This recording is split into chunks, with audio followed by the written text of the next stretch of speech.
participant. Tayo ang participant o ang mga taong nakikipagtalastasan. Sabi dyan, isinasalang-alang daw natin ang ating kausap upang makapili tayo or makapag-isip ng paraan kung paano natin siya kakausapin. Halimbawa, kayo, paano mo kausapin ang inyong kaibigan? Pabiro. Tama. Kalimitan, pabiro natin kinakausap ang ating kaibigan. Ang inyong magulang, paano naman ninyo kausapin? Di ba? May paggalang. Halimbawa, sa inyong mga guro, paano kayo makipag-usap? May pagalang din. Tama, may paggalang.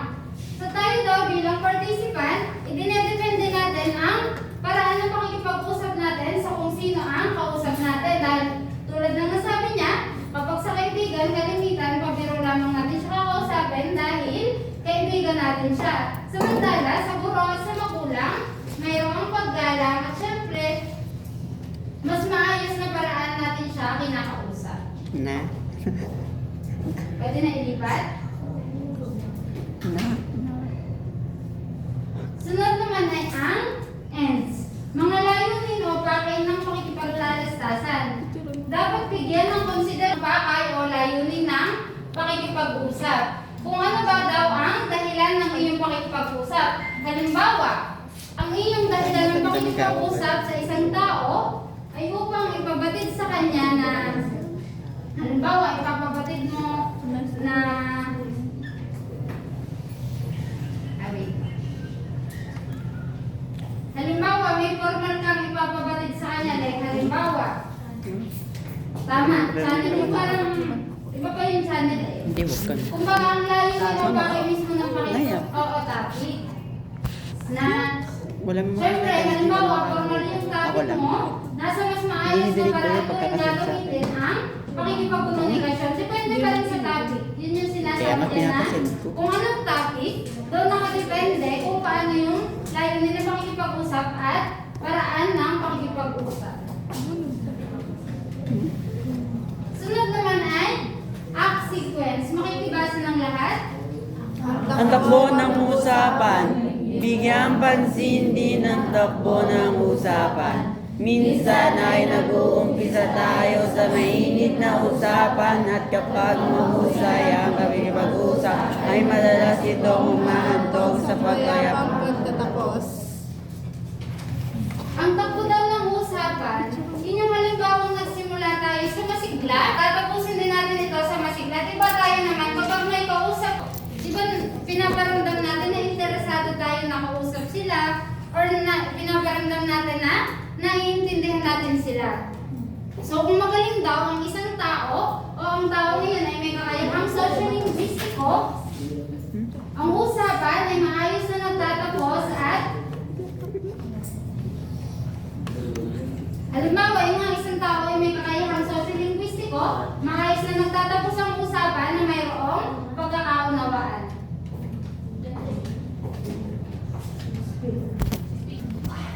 Sunod naman ay ang keys. Tono ng pakikipag-usap. Pagdating mo po, nararapat din isaalang-alang ang sitwasyon ng usapan kung ito ba ay formal o di formal. Tulad na lamang ng tono ng pakikipag-usap natin sa ating mga kaibigan. Ano ang kalimitang tono na ginagamit natin sa pakikipag-usap sa kaibigan? Lokos. Malakas, ma'am. Yun, malakas. O kaya minsan payabang pang pagkakasabi natin, payabang yung pagsasalita natin. Dahil sa ating kausap, siya lang naman ay ating kaibigan. Subalit, kung ito ba ay formal, dapat nasa maayos na pagsasalita or nasa maayos na pakikipag-usap ang ating gagawin. Nakadepende ang tono ng pakikipag-usap sa kung sino ang ating kausap. Super dali lang naman ang lesson kayong matataas. Ito pa yung channel na instrumentalities. Channel o medium na ginagamit. Pasalita o pasulat. Dapat isa-isip ang medium ng pakikipagtalastasan. Iniaangkop natin ang channel na gagamitin sa kung ano ba ang sasabihin natin at kung saan natin ito sasabihin. Kapag daw instrumentalities, maaaring pasalita o pasulat. May mga mensahe, tulad ng halimbawa, sa isang kumpanya ka sumulat or sa isang business. dito mahal. ay, ano Bakit nga dapat ba? ang kadalasang ginagamit? Pasalita o pasulat? Salita. Hindi. Di ba minsan, inumuna muna na susulat muna tayo sa isang halimbawa organisasyon upang ipabatid ang nais nating ipabatid. So mahalaga na alamin natin kung ano ang angkop na channel o medium na ating gagamitin. So kung anong sasabihin natin, i-angkop natin kung dapat ba ang ating sasabihin ay sa paraang pasulat o sa paraang pasalita. Siyempre, yun nga, isasalang-alang din natin kung kanino natin ito sasabihin. Maaaring kapag pasulat, formal, maayos. Sunod naman ay ang norms. Norms. Paksa ng usapan, mahalagang alamin kung tungkol saan ang usapan. Tayo bilang mga nakikipagtalastasan, tayo naman ay masasabing may kakayahang socio-linguistiko, mahalaga na alam natin ang paksang pinag-uusapan, yung hindi yung tayo sabat lamang ng sabat. Kasi minsan, may kakayahan tayong magsalita, pero nagkakamali tayo sa paraan ng pakikipagkomunikasyon dahil walang pagkakaunawaan.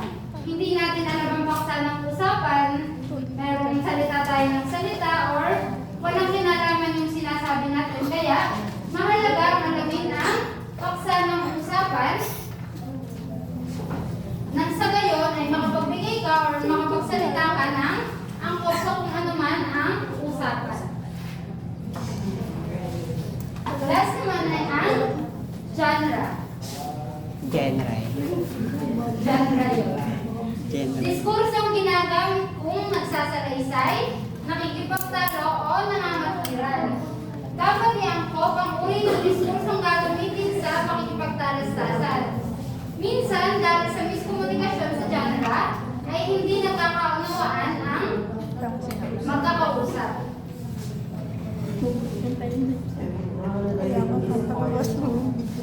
Dilitin mo na lang. Thank you, sir. Ha? Ang diskurso, yun yung iaangkop mo kung sa paanong paraan mo gagamitin ang Huwag mo itam. o kung sa paanong paraan ng paparating niya na sabihin kung sa parang pasalaysay, Ito, Sylvia? makikipagtalo o Wala ka na signal. Halimbawa, kung nagsasalaysay ka, Umaya ka. dapat malinaw ang pagkakasunod-sunod ng mga pangyayari. Sa ganong paraan mo, ipapapalit ang iyong nais sabihin. Samantala, kung nakikipagtalo ka, kailangan may lohikal na argumento o ebidensya. Kung nangangatwiran ka, dapat may ipakita mo ang dahilan at layunin ng iyong paninisigan. Kapag genre, ang tinutukoy lamang niyan ay kung nagsasalaysay, nakikipagtalo o nangangatwiran, ang paraan ng pakikipag-usap o halimbawa sa parang pasulat, kung sa pasalaysay o pakikipagtalo, pangangatwiran mo, ginamit ang iyong pakikipagkomunikasyon. So, doon na nagtatapos ang bagay na taon.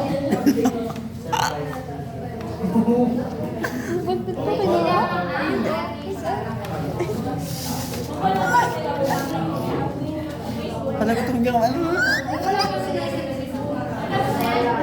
Giovanni! Giovanni!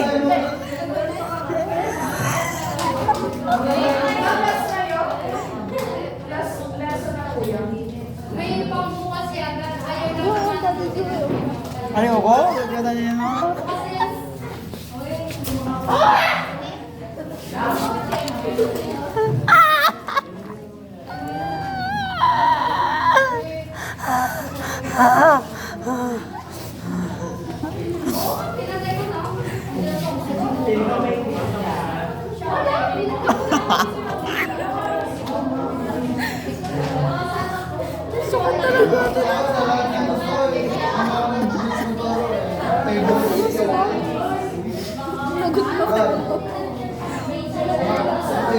Tapos na? Ang galing niya. Ngayon kayo nalalaman. Hi ka na. Talk show ka?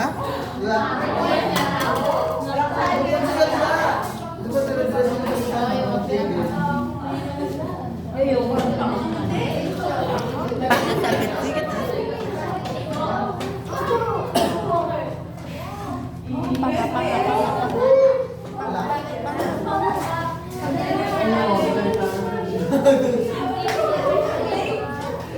Ayan, alright!